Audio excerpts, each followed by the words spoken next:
Tenemos un invitado aquí en el estudio del diario, el senador Recalde está aquí con nosotros. Mariano Recalde, bienvenido. Gracias por haber venido. Bueno, lo que estábamos viendo es imposible, ¿no? Poner un asterisco ahí, hablar de lo que sucede con los alimentos retenidos, ahora una citación a la ministra, al Congreso de la Nación, de Capital Humano, para dar explicaciones sobre esto. ¿Qué mirada tiene como primera cosa sobre lo que ha sucedido con los alimentos, ¿no? Que el gobierno por primera vez retuviera alimentos que había dejado el gobierno anterior? Es escandaloso, es una anécdota que describe y pinta la sensibilidad que tiene este gobierno, ¿no? Que no le importa nada, una despreocupación total. Pero me parece que lo más grave es el problema de fondo, que es que cada vez hay más pobreza y más indigencia. Y que el horizonte no es otro que más desocupación, más precarización y por lo tanto más pobreza y más indigencia. Lo escucho al presidente decir que en el próximo semestre me vas a acordar a otros gobiernos o que en 35 años vamos a hacer algo distinto, pero lo cierto es que cada día estamos peor. Nosotros queremos y creemos en otro paradigma, pero fundamentalmente en los gobiernos que todos los días te dejan un poquito mejor. Esos que te hacen hacer un ajuste brutal, te piden sacrificio porque en el futuro va a haber una salida. Son las mentiras de siempre. Y lo vemos ahora con la ley bases, que es de lo que estamos tratando en el Senado, además de pedir la interpelación de la ministra Petovelo, que hoy firmamos el proyecto para ver si viene.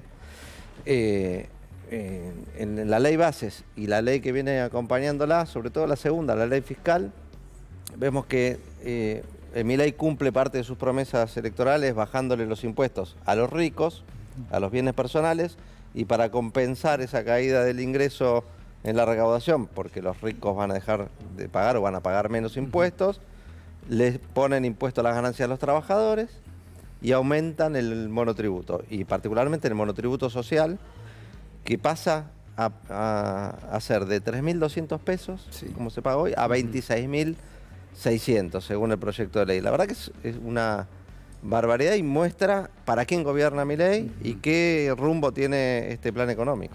Senador, con respecto a lo que usted mencionaba, al proyecto de ley bases, bueno, se viene una discusión en la Cámara Alta. Uno entiende que parte de esa dinámica tiene que ver con modificaciones que probablemente haya que hacerle o se le va a hacer, pero claro, la posición de Unión por la Patria es otra, ¿no? Es rechazar directamente. Queremos que esto no se apruebe, no se puede aprobar, ni con modificaciones.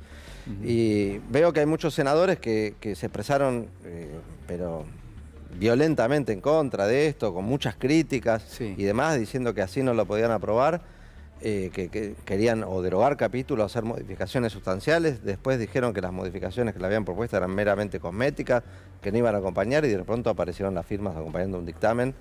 Por suerte en disidencia, ¿no?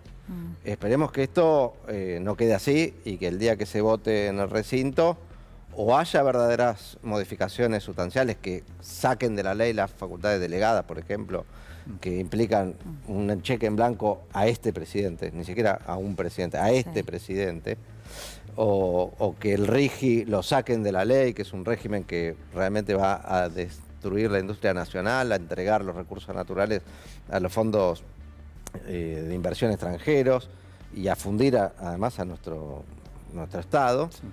O si no, la verdad va a ser un escándalo. Y ya se empieza a ver por qué algunos senadores o senadoras acompañaron el dictamen, ¿no? Ayer, ya en otro canal, un periodista muy reconocido decía que una senadora había acompañado a cambio de la promesa de una embajada en París, la embajada de la UNESCO en París. Esperemos que esto no se concrete, que sea solo rumores, que estas versiones periodísticas no se confirmen, pues sería un escándalo más, como el escándalo de Abanelco, como varios escándalos que hubo ya en el Congreso y que le hacen tanto daño a la política y a la democracia. Yo ponía el ejemplo hoy de Brasil y de Colombia y cómo, de qué manera, ¿no?, se logra llegar a ajustar los números en general. Y generalmente tiene que ver con tocar los sectores que más recursos tienen. Claro, es que nosotros creemos que hay que hacer un ajuste. ¿Pero cómo? ¿Cómo sería esa opción? Hay que hacer un ajuste, pero ajustando en los que más tienen. Hay que ajustar en los que más tienen. O sea, buscar el equilibrio fiscal, pero por otro lado. Por ejemplo, este gobierno dejó sin efecto una reforma tributaria que era muy importante, que era devolverle el IVA en los alimentos de la canasta básica a las personas. Y cobrarle más impuesto a la riqueza, a los bienes personales, o la ley que aprobamos hace unos años de un aporte extraordinario a las grandes fortunas. La verdad, ningún rico, ningún millonario se hizo pobre, se fue del país, sí, quebró, ni fundió, no pasó nada. Se aprobó una ley que hace un ajuste un poquito en 12.000 personas, nada, el 0,01% de la población, y con eso se pudo hacer el gasoducto, se financió el RENAVAP, que es el régimen de barrios populares, se financió el Progresar, que es una beca para los estudiantes que tienen de bajos recursos. La verdad que se hizo un montón con una medida concreta. Creo que hay que ir por ese lado, creo que hay que ir por equilibrar un poco las cosas y no hacerle pagar o exigirle sacrificios siempre a los mismos, que son los que menos tienen y lo que más les cuesta hacer un sacrificio. Lo que pasa es que acá está sucediendo algo que también es que el ajuste pesa sobre los que menos recursos tienen, le hace jubilados, ¿no? Pero además Milei tampoco te hace el gasoducto, ¿no? Hay algo que no termina de cerrar por ningún lado, ¿no? Pero hoy lo vimos claramente. Milei se escandalizó con la sanción que tuvo la Cámara de Diputados, la movilidad jubilatoria, porque dice que si se le recomponen los salarios a los jubilados, esto afecta a las cuentas. Sí. El costo fiscal de pagarle a los jubilados es exactamente el mismo de reducir bienes personales a las personas que tienen muchos bienes personales, que son las que más pueden pagar. Ahí demostró claramente para quién gobierna y a quién no le importa beneficiar, ni ayudar, ni asistir. Senador, ¿usted piensa que el presidente fue violento en función de la frase que obviamente ha tomado en todo momento, no importa cuándo? Pero hay un avasallamiento del Poder Legislativo. No, la facultad de vetar la tiene siempre. Lo que es violenta son sus políticas. Violentas con los jubilados, violentas con las personas que no tienen trabajo, violentas con las personas que tienen trabajo pero no les alcanza para llegar a fin de mes y van a un comedor, que es lo que está viendo cada vez más. Es violento también en sus formas, es violento con la oposición amigable. Imagínate con los que nos oponemos abiertamente. Con los que lo quieren ayudar se pone violento, con su entorno. Ya, ¿cuántos funcionarios se fueron de su gobierno? Había una persona que lo conoce, que tuvo trato con él, dice que la gente no dura mucho tiempo al lado de él. Y creo que va a pasar con la gente que lo votó, que tampoco va a durar mucho tiempo al lado de él.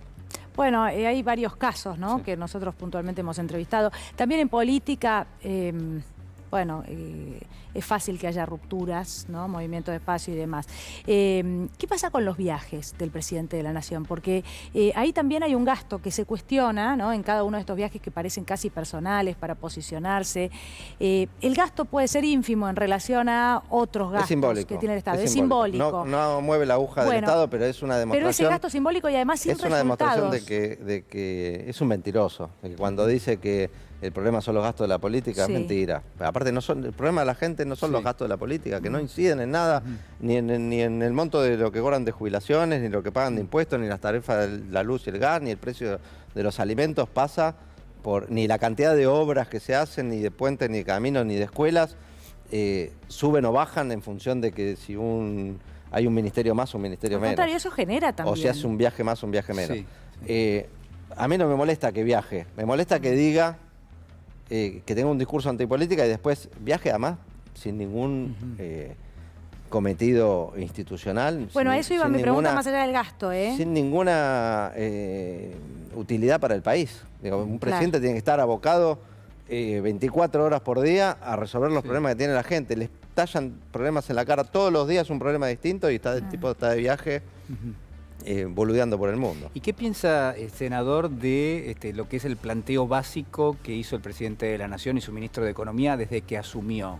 ¿No? Un planteo donde el programa económico ha inducido a una recesión muy importante, de la cual todavía la Argentina no se recupera. Ha bajado la inflación, pero desde niveles de inflación en donde realmente el propio presidente los termina generando. Estoy pensando en diciembre y en enero como los meses de mayor inflación. Digo, ¿qué piensa? ¿Tiene algún objetivo puntual el gobierno? Yo creo que un objetivo es bajar la inflación, pero en este caso el remedio es peor que la enfermedad. El remedio que está aplicando Milei es peor que la enfermedad porque crece la pobreza, crece la indigencia y la inflación baja porque nadie consume, porque la gente dejó de comprar, o compra menos o con más barato, o perdió el empleo. Creció enormemente el desempleo en este tiempo y vamos a unos niveles brutales. La verdad es un pésimo remedio. Estaba buscando la definición, porque fue el presidente hace un ratito. Bueno, en el día de hoy Mondino dijo que lo que había sucedido en el Congreso era una vergüenza y Milei concretamente los trató de degenerados fiscales. Pero entiendo que también hay un mensaje más allá, no solo le pregunto por las definiciones de hoy, sino también por esto que dice el presidente de la casta o de quienes son, de aquellos que ya fueron gobierno y de que llevan mucho tiempo, muchos años dentro de la política, ¿no? Los señalan como el origen de todos los males. ¿Qué le respondería? Bueno, primero, esos términos de degenerados. Tiene una obsesión con utilizar metáforas y adjetivaciones de esa naturaleza que no son propias de la política. Y repito, un ejemplo claro, no es un...